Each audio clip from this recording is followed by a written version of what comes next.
Hey guys, today's demonstration is the making of fried rice using our wok. Quick rundown of our ingredients. We're going to be using ham today for our protein. The recipe also mentions that you could use raw bacon, which you would cook off, take out of the pan, and then potentially use that bacon grease as your cooking oil. But we're going to go ahead with ham that's already been cooked. We have to be mindful of our protein choice like ham, say, or bacon of the salt content, so that we can accommodate later on in the recipe to maybe not add as much salt. This also is a great way to use up leftover chicken from whole chickens you might get from Sam's or Costco. If you shred all the meat off the carcass, it's a good way to repurpose that later in the week. We are going to need half cup of onions, which have already been cut up, and we are going to need some garlic, the equivalent of about 2 cloves worth, a teaspoonful of ginger that's been cut very small. Wanted you guys to see that the ginger actually is a root that has a bark on it of sorts that needs to be peeled off first. The oil we're using today is peanut oil. We have 3/4 a cup of frozen vegetables, or vegetable medley, and that certainly could be fresh vegetables, but if we're using the frozen vegetables, it's best that they are frozen solid. They'll give up water as they cook. We have 2 cups of cooked rice, which is cold and already broken apart, so hopefully it's not too clumpy. That'll be fried off later on. Salt and pepper as well. That will go into the dish as we season. Okay. 2 things that we want to do for you on camera to make sure you understand how they're done is to get our eggs together, to whisk them up. So big pinch of salt, maybe a shake of pepper, and perhaps using a fork or chopsticks. I do want to whisk these up to make sure that they're all the way scrambled, and I'm looking to do that ahead of time because from beginning to end, when the flame hits the pan, this entire stir-fry process is about 12 minutes long, and you don't want to be stopping in the middle of things to have to do prep that you do ahead of time. Chopsticks are going to go ahead and go in the garbage. I'll set that off to the side. The other thing that we wanted to see how we do it is our green onions, okay, the scallions. Using 2 to 3. There's a white part at the bottom that maybe has a membrane we can take off. We don't cut off the root because we'll just throw that out at the end. And the green part at the top, that is something that we don't want to saute. So we're going to actually keep those separate. So the recipe says that we will cut this on the bias, which is just a 45-degree angle. So I want to get these scallion tops cut and set off to the side. So this is a garnish so that it stays a little fresh, be a little crisp when we eat it. But then the bottom parts are more like regular, going to be treated like regular onions, so those can be cut a little bit skinnier because they're going to be sauteed or stir-fried, and they're going to be cooked up with the regular white onions. So I will have those there. And it also is good for us to have probably our bench scraper to lift things up. Alright, we're going to come back to the wok, which is good and hot, and get ready to start our stir fry. The amount of oil that we're going to use for this entire recipe is maybe a 1/4 cup or a 1/3 cup, 4 to 5 tablespoons, but we use it in stages. So our first amount of oil, the peanut oil, very, very hot wok, smoking right away. We're just going to get our ham in here and look to get that cooked up. Put a little color on it, slight browning. It is already cooked. Okay, so this is just kind of heating it through. And we will expect it to brown some because of the fact that the cured ham does have some sugar in it.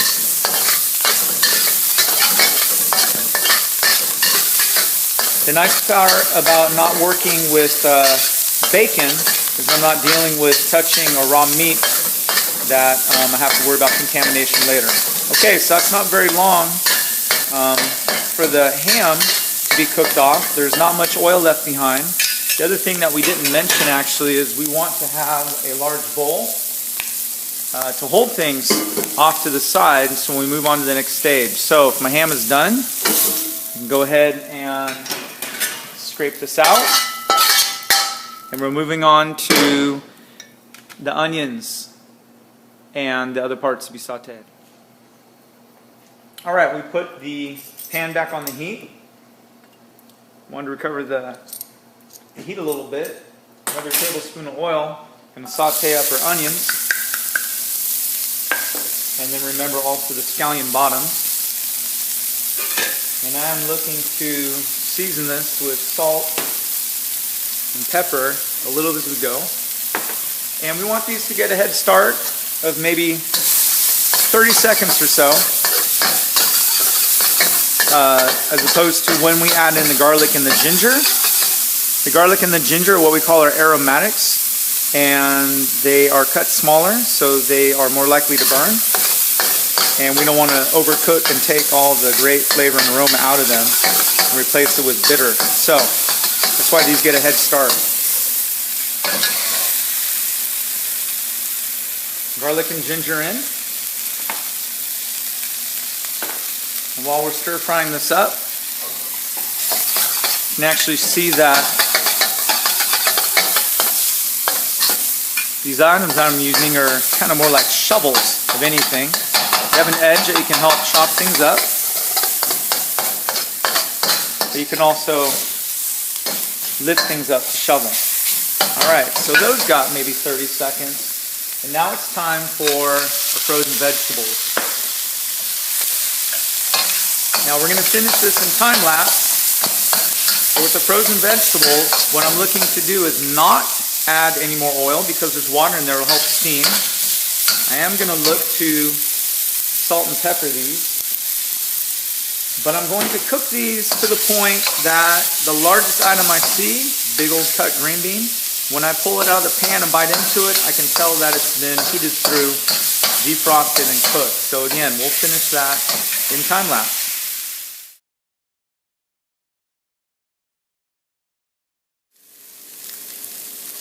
And we're back in real time. So, you take out a green bean, as we said. Give it a bite off camera. It's nice and warm through. So we're going to go ahead and transfer this into our other bowl.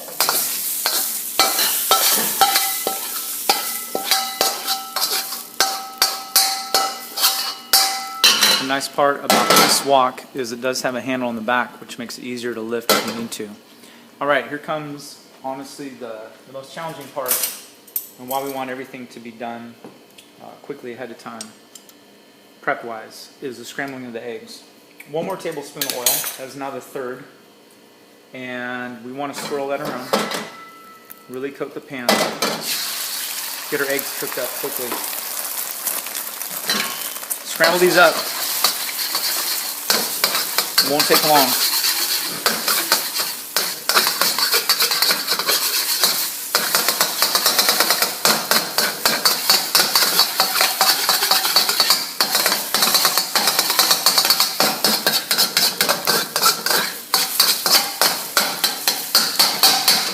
Alright, I'm going to lift this off the heat, stop the cooking process.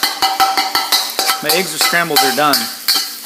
This is challenging potentially to do in your wok depending on how well seasoned the wok is.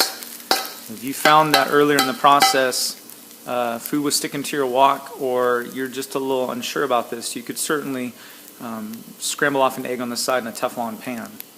Okay, if you ended up, we're going to get this into the bowl first. This isn't too bad on the leftover egg, but if you tended to have quite a bit of egg stuck to the pan, or even this little bit, we don't want that transferring to the dish. So even though it's going to be loud, we want to take a set of metal tongs and perhaps scrape out that egg.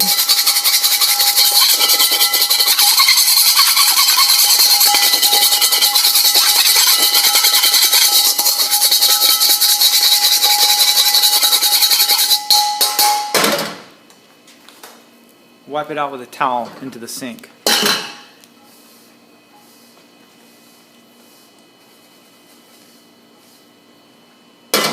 Okay, we need to recover our heat. So let's talk about the process of frying the rice. We use 1 tablespoon of oil for the ham, another for the vegetables, 1 for the egg, and we'll probably end up using 2 now for the rice. Okay, this is 2 cups of rice. This is going to make enough fried rice for about 2 or 3 good size portions. You can double this recipe and have 4 cups of rice. However, I do recommend that in the following technique, actual frying of the rice, that you do 2 cups at a time in 2 different stages. When the rice hits the pan from the oil, you want to flatten it out. And again, you want to add a little bit of salt, a little bit of pepper. I did add some salt to cooking water on this rice, so I need to make sure I don't overdo it. Alright, so what I'm going to be doing is cooking this on one side and looking underneath to see if it actually has a bit of a shine and crispiness to it, which that did not.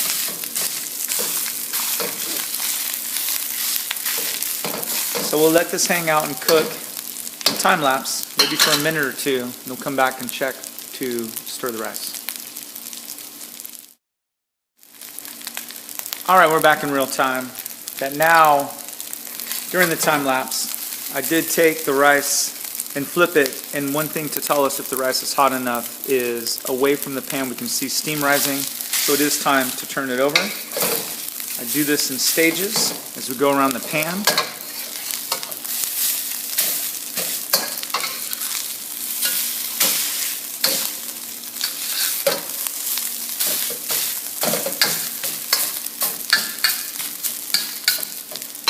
You can see that we have some gloss and some shine. Various spots, maybe a little color, but definitely not burned. If you had burned pieces, just use tongs and pick them out so it doesn't disflavor the whole dish. But this is about done.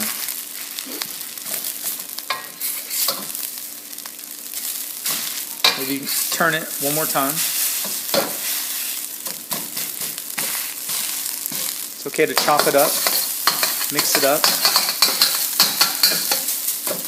so the middle part gets exposed.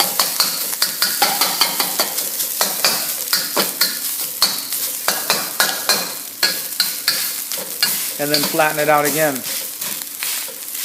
Definitely should not have to add any more oil. Alright, this rice is going to stay in the pan. The other items are about to join it, but we want to take a look at that real quickly. Here is the ham, the egg, the vegetables all mixed together. And what I'm really excited about, because what we're trying to avoid, is the fact that this took so long to cook, or at a low heat, that it just kind of sweated all the water out. We don't see hardly any water coming off from the vegetables. We did this so quickly that it hasn't lost that moisture, and that means that we're not going to have soggy stuff. Alright, so rice is done. Time for the vegetables to come in, for the salt to get mixed together. Chop it up in turn as necessary.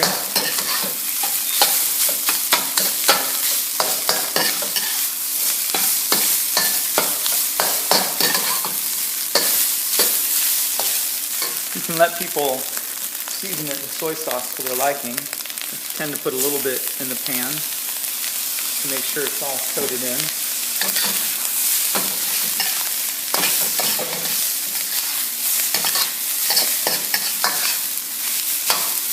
Remember that we had that one final ingredient to add on top as a garnish, which I would probably do in a bowl, but we'll do here on video, and that was the green onion tops, or spring onions, scallions, that had not been sauteed, so that they have nice, clean, fresh bite to them.